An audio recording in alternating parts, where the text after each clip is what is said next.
If you want to learn how to crochet amigurumis in 2024 and you want some fast and useful tips without spending too much money, then you gotta watch this video.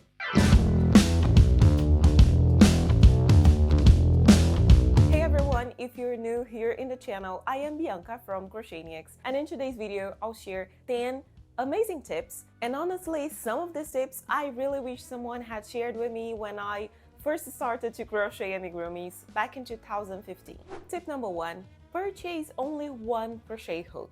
Well, you probably see these beautiful and colorful collections of crochet hooks on Amazon, and let's be honest, we love collections, we love colorful things, and we want them all, right? So you search on Amazon, the first colorful crochet hook set, and yeah, well, after a few weeks you see that, okay, first of all, you don't even need all these different crochet hook sizes because you only use like 2 or 3, or you don't like the crochet hook set that you bought and now you're stuck with 10 different crochet hooks from that brand that you don't even like. And let me share something with you.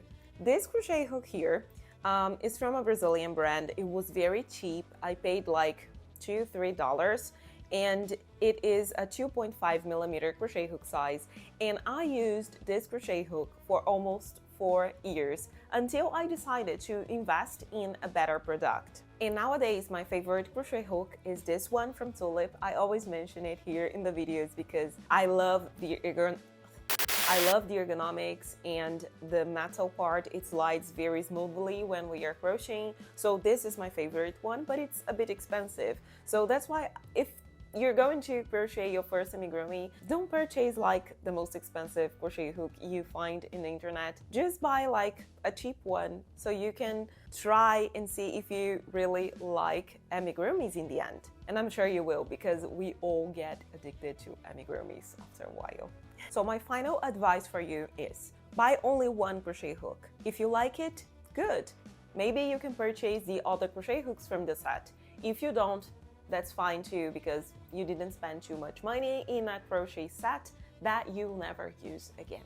Tip number 2, choose a beginner-friendly project that excites you. Well, nowadays there are so many beautiful amigurumis out there, and when we start, we get excited. We want to crochet them all. I know how it feels. But choosing the right project to start is essential. I have seen people trying to start crocheting amigurumis, picking up some intermediate to advanced projects, and it's not the best way to start because there will be some challenges that might discourage you to continue crocheting amigurumis. So that's why choosing the project first is one of the best things that you can do for your self-esteem. Choose a beginner-friendly project, guys, because otherwise you get frustrated with it. So if you want to purchase a pattern online on Etsy or the designer's website, check the difficulty level of the pattern.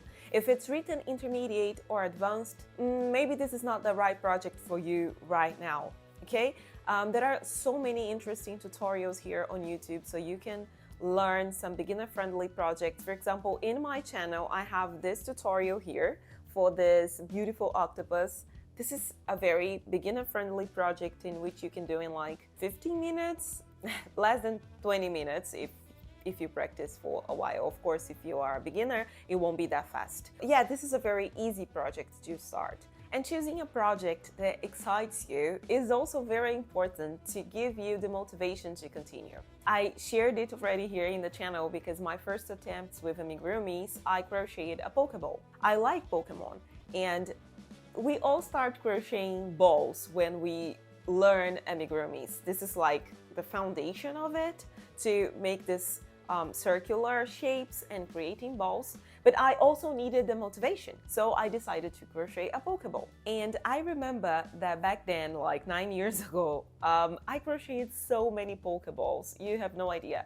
So I learned how to crochet a ball, and I crocheted quite a few so I could practice my stitches, my crochet tension, and things like that. So this was my way to start with a simple project that also gave me the motivation to keep going. Which also links us to my tip number 3, which is, instead of going back to the same project like hundreds of times, finish this project and start it again. And just so you know, this process of crocheting, going back, crochet again, and undo the project. In the crochet community, we call it frogging.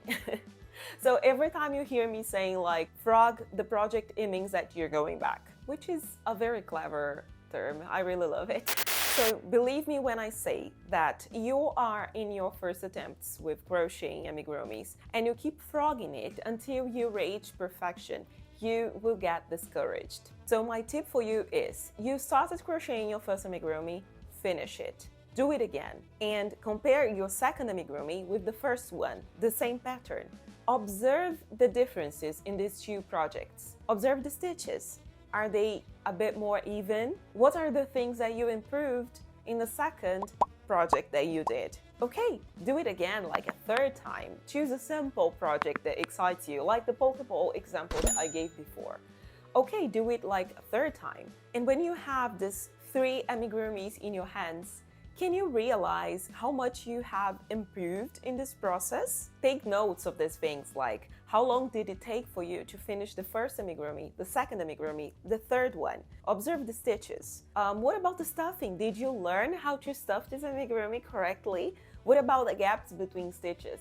What about the decreases? Are there gaps when you decrease in your amigurumis? So you'll see that you evolve. And I strongly believe that when you compare the third amigurumi with the first one, you will see lots of improvement. And you see that all the tips that I'm giving here are connected, and it's very difficult for me not to link one tip to the other because everything is super connected here. Which leads us to tip number 4, which is, don't get too excited in a yarn store. I remember as if it was yesterday. The first time I entered a yarn store, I went crazy. But thank God I only bought 3 different skeins of yarn, white, red, and black, because as I told you, I wanted to crochet the Pokeball and these were the colors that I needed. But the second time I went to this yarn store, I was not that cautious and I bought lots of yarns.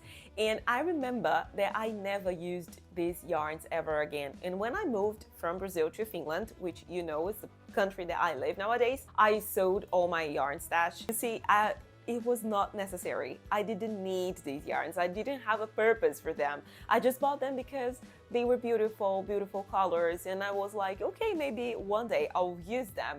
And it was a total waste of money. Don't do that. Every time I purchase yarn, every time I go to a yarn store, I purchase with a purpose. And this is something that I always emphasize here in the channel. I don't buy yarn without a purpose.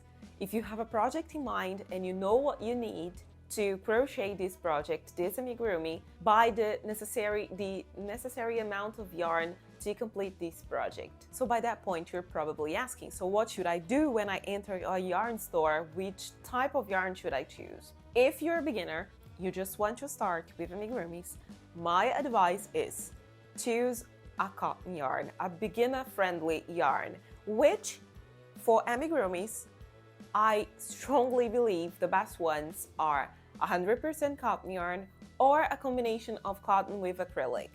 Like, there is a yarn that I really like, it's like 58% cotton and 42% acrylic, which is super good.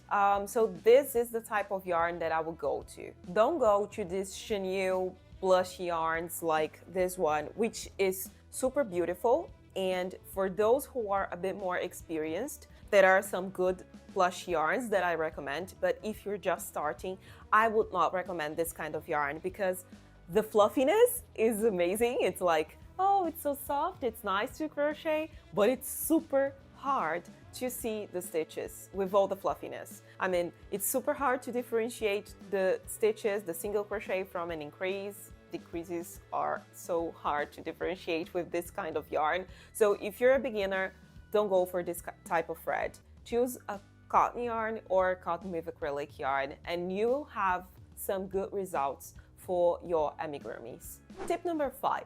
Start with YouTube videos, but don't stick to it.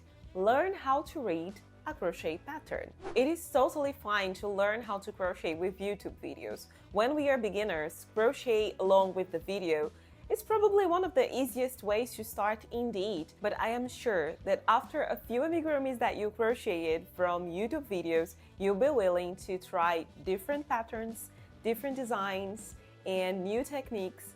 So that's why I strongly recommend you learn how to read a written amigurumi pattern, which is not that difficult. It's really easy, believe me. I think my second amigurumi was a written pattern. It was not beautiful, not at all. And there's a video here in the channel, it's an old one, that I show how ugly this amigurumi was. And this was the first amigurumi that I did with a written crochet pattern.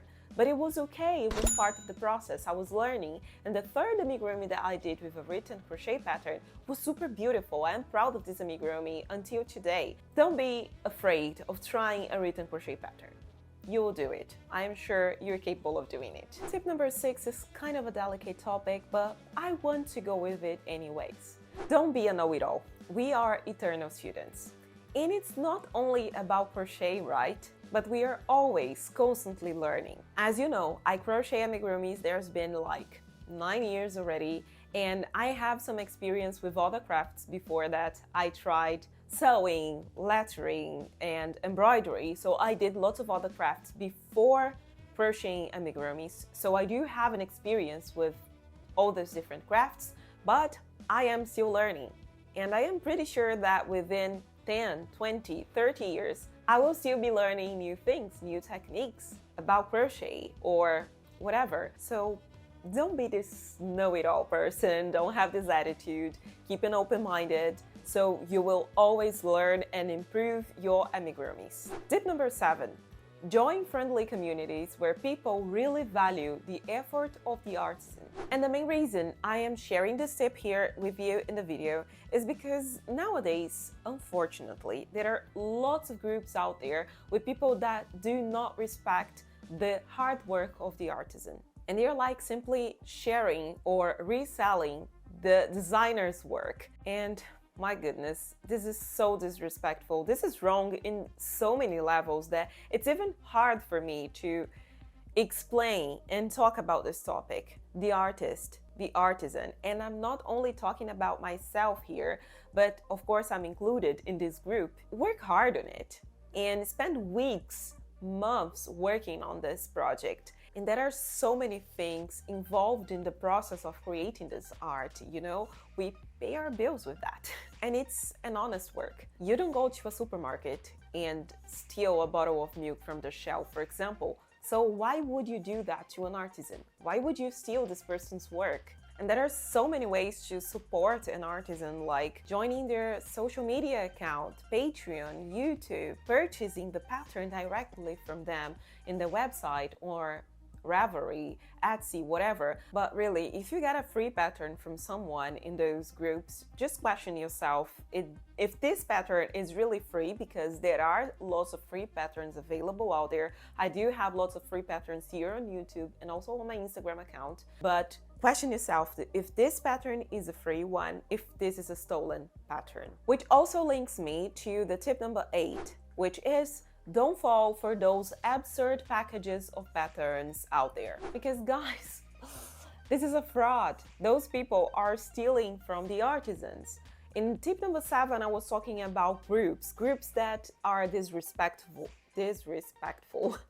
with the community. But now I'm talking about those packages that people sell, like especially on Instagram, which pisses me off. I know that some people simply don't care about the artisans. They don't care if they're causing any harm to the other people who are really working and putting like lots of effort into creating the art. But there are some innocent people that are falling from those scams.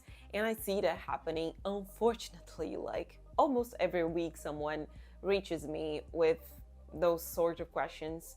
And it's so sad, you know? It's simply sad to see that innocent people who want to learn how to crochet amigurumis, they know nothing about the universe, how it works, how the designers work with that, how they live with their art. They simply fall for those scams. And yeah, what can I say? It's sad. Just keep in mind that if you see those absurd packages of patterns with like hundreds, most of the times, thousands of patterns, do you know how long it takes to create a pattern? And they sell like thousands. Of course, it's not only one person, because a unique person, because an artisan to have like thousands of patterns created, this person should be working with that for like years, really, a long time to gather these amount of patterns created. It really takes a long time to do that. So if you see those absurd packages with thousands of patterns in it and for like a very low price, it's a fraud, believe me. And the artisan is not receiving a penny for it.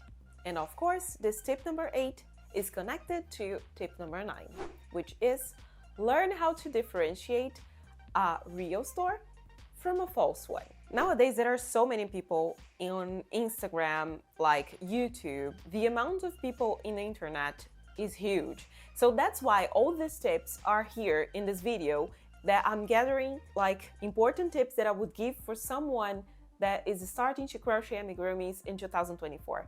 Because since there are so many people in the internet, there are lots of people creating scams.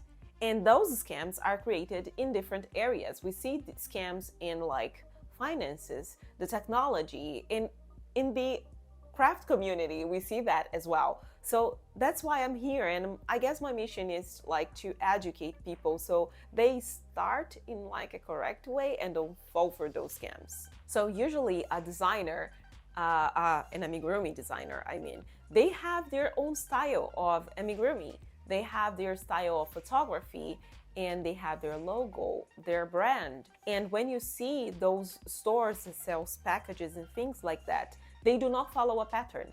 They're selling like thousands of works, with which I already said it's almost impossible, and they don't follow a pattern. You see pictures being taken in like hundreds of different scenarios, and we don't have those variety of scenarios to take pictures of our amigurumi. My amigurumis usually, and I'm not a photographer, I wish my skills were better, but I'm trying, I'm doing my best. But usually I have the same style to photograph my work because I do that in my living room. So back when I was in Brazil, I used to do like in the balcony. It was the only place that I had. So my amigurumis, in my photographs, I usually had the same background. And now that I'm in Finland, I had to create a new scenario for my photos, but they still follow like one style. So you see like a pattern when you look at my store in my amigurumis. And this is something that you see in all designers' websites and social media pages. So if you're not sure, like, I mean, you found a nice, let's talk about Instagram. You found a nice Instagram page, you like the photos, you like the amigurumis, but you don't know if this is a real store or not. Check if they like have, I don't know, a brand name, and is there a picture of a person? Because usually those fake stores, they do not correlate to any person. And there are some artisans who don't like to show their faces, and that's okay, but they follow a pattern on their photographs. And if you go to their website, they have the same identity as their Etsy shop, as their Ravelry, as their Instagram, as their YouTube, or whatever. They follow a pattern. And those fake stores, they do not do that. I know there's still one tip left for me to finish this video, but hold on. If you like this video, remember to give me a thumbs up and subscribe to my channel so you won't miss any new tutorial tips and tricks that I bring here like every week. You can also subscribe to my newsletter because I share lots of updates and behind the scenes there as well. And my tip number 10, since we are talking about scams and things that people are doing in 2024 with the craft community, I have to tell you that. Learn how to differentiate a crochet picture from an AI crochet picture. In some of those scams that I mentioned before with groups, Instagram, Etsy, they started to use AI images to deceive innocent people. Yeah, guys. But there's a whole video here in the channel dedicated to it, which I super recommend you watch next.